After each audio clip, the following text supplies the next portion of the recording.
नहीं ऐसी स्थिति है। बिल्कुल गलत बात है, मुझे नहीं मिलने दिया गया। लाउड नहीं, बल्कि जो थोड़ा सा नीचे जो पत्र भेजा गया था उसमें मेरा नाम भी था, अफजाल बाबा का नाम था, लेकिन अफजाल बाबा को सांसद जी को दिया गया, उनको अलाउ किया गया, मुझे अलाउ नहीं किया गया है। तो मैं इस बारे में कुछ नहीं बता पाऊंगा। मतलब मिलने नहीं दिया गया आपको? मुझे नहीं मिलने दिया गया। मुझसे स्पष्ट रूप से मैं अपनी आईडी और सब फॉर्मल एक लेटर मैंने अपनी तरफ से एप्लीकेशन लिख के दिया, जिसमें उन्होंने कहा कि नहीं आप कल आ जाइए, कल हम देखते हैं, प्रयास करेंगे बनवाने को। उस पर भी हमें गारंटी नहीं है, लेकिन मैं कल फिर आऊंगा, प्रयास करूंगा कि परमिशन मिले और मैं कल मिलूं। अच्छा, आपको लग क्या रहा है? क्योंकि जैसे आरोप मुख्तार अंसारी लगा रहे थे, उसके बाद ये घटना होना। भैया लगना क्या है तो स्पष्ट है, अब तो सब आपके सामने है। मेडिकल कॉलेज में वो भर्ती है, आईसीयू में वो एडमिट है। अब इसमें अभी लगने की तो कोई बात रह नहीं गई। वो स्वस्थ हो जाए, वो ठीक हो जाए, वो बेहतर हो जाए। मेरा सवाल रमजान का 5 महीना चल रहा, हम लोग यही दुआ यही प्रार्थना कर रहे हैं। मैं रोजे से हूँ और हम लोग बहुत परेशान हैं, लेकिन हमें ऊपर वाले पर यकीन है और ईमान है हमारा कि मौत और जिंदगी का मालिक सिवाय अल्लाह के कोई नहीं है।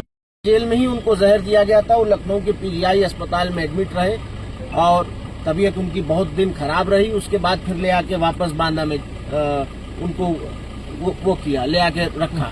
लेकिन बात ये है कि सब कुछ आपके सामने है, खाना आप दोगे, रखेंगे आप हमें जैसे चाहोगे रखोगे।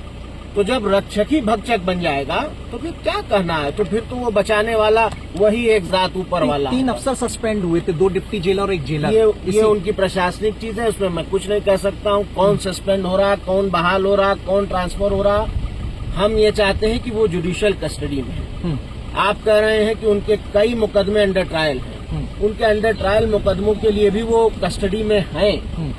आप अदालत की न्यायिक अभिरक्षा में है, उनकी जान सुरक्षित रहे, वो स्वस्थ रहे, यही हम लोग भी चाहते हैं। और क्या है भाई, ट्रायल करा रहे हैं, आप ट्रायल कराइए, ट्रायल तो हो ही रहा है। यहाँ के ट्रीटमेंट से संतुष्ट हैं? कहीं बेहतर? भाई मैंने आपको ये भी रिक्वेस्ट की कि मिलाइए मत साहब, मैं 900 किलोमीटर चल के आया हूँ, रोजा रख के परेशान हूँ, किस मेंटल स्टेटस में हूँ आप समझ सकते हैं। मैं पुत्र हूँ उनका, मुझे ताकने भी नहीं दिया गया शीशे में से कि देख लीजिए अपने पिता। तो ये तो जुल्म। अब क्या इस पे बोला जाए और क्या अभी कुछ कहना और सुनना बचा रह गया है?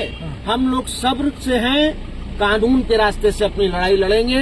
माननीय सर्वोच्च न्यायालय में इस मैटर को लेकर जा रहे हैं। माननीय सर्वोच्च न्यायालय देखिए, वहाँ से जो आदेश आएगा उसी पे हमें कोर्ट से कहीं और अस्पताल में रेफर करने के लिए उसी पर हमें उम्मीद है। न्यायपालिका पर हमें विश्वास है, न्यायपालिका पर हम अटूट यकीन रखते हैं और हमें यकीन है कि जरूर अदालत से हमें न्याय मिलेगा।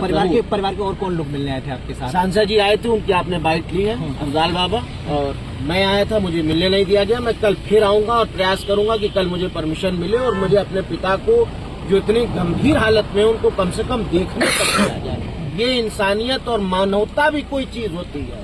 पुलिसिया कार्रवाई और डंडा और ठीक है, सब कुछ अलग है, सब सरकार की कार्रवाई एक तरफ, लेकिन मानवता भी कोई चीज होती है। मतलब पुत्र आप भेजते हो एक को, मैं अपने से तो आया नहीं, आपने तार से सूचना भेजी जिसमें मेरा आखिरी पैराग्राफ में 2 ही नाम लिखा है आपने, एक अफजाल अंसारी उनके भाई, एक उमर अंसारी उनके पुत्र, जिसमें से एक आदमी को आप मिलने दोगे? ये देखिए, ये साफ लिखा है मेरा नाम इसमें, आप चाहिए दिखाइए भी। ये मैंने सोशल मीडिया पे भी डाला, पुत्र उमर अंसारी और भाई अफजाल अंसारी, सांसद दोनों के नाम लिखे हैं इस पे, लेकिन नहीं मिलने देंगे। क्यों नहीं मिलने देंगे साहब? इसका कोई जवाब नहीं। जाइए कप्तान साहब से मिलिए, जाइए डीएम साहब से मिलिए, जाइए डीआईजी साहब से मिलिए, जाइए डीजी साहब से मिलिए, जाइए मुख्यमंत्री साहब से मिलिए। जानबूझ के चीजें कर रहे हैं। अब सब आप लोग को भी पता है, सब देश भी देख रहा है, दुनिया भी देख रही है और 24 नजदीक है। बस मेरी अभी इस वक्त यही प्रार्थना है कि वो स्वस्थ हो जाए, ठीक हो जाए। 24 में क्या कुछ रहने वाला है? जो होगा भैया वो आपके भी सामने आ जाएगा, हमारे भी अब कितना दिन ही बचा है। मेरी फिलहाल ये कामना है, एक पुत्र होने की नीयत से। बाप सब कुछ होता है। मेरे 25-26 साल के जीवन में मैं 25 साल अपने बाप के बगैर रहा हूँ। मैं उनके जीते जी उनसे दूर रहा हूँ। हमने होली की, दिवाली की खुशियां नहीं देखी, हमने ईद की, बकरीद की खुशियां नहीं मनाई, क्योंकि मेरे बाप नहीं थे हमारे पास। और आज जब उनको इस परिस्थिति में देखता हूँ और जब ये कार्रवाई देखता हूँ कि पुत्र अपने पिता से बुलवाया जाएगा, 900 किलोमीटर आएगा और फिर ताकने भी नहीं देंगे शीशे से कि देख ले कि कैसे हैं वो, स्वस्थ हैं, जीवित हैं, ठीक हैं, ये भी नहीं देखने आप देंगे। परेशान हैं 24 के लिए? कुछ अपील, कुछ अपने अब कुछ समर्थकों से पूछना है कि परेशान है कि नहीं है? कुछ अपील- स्वाभाविक है भैया, परेशान है, बहुत परेशान है। लेकिन बताया ना कि ईमान है, और ईमान यही है कि मौत और जिंदगी का मालिक सिवाय अल्लाह के कोई नहीं है। तो जब वहाँ से परवाना कट जाएगा, कोई बचा नहीं सकता।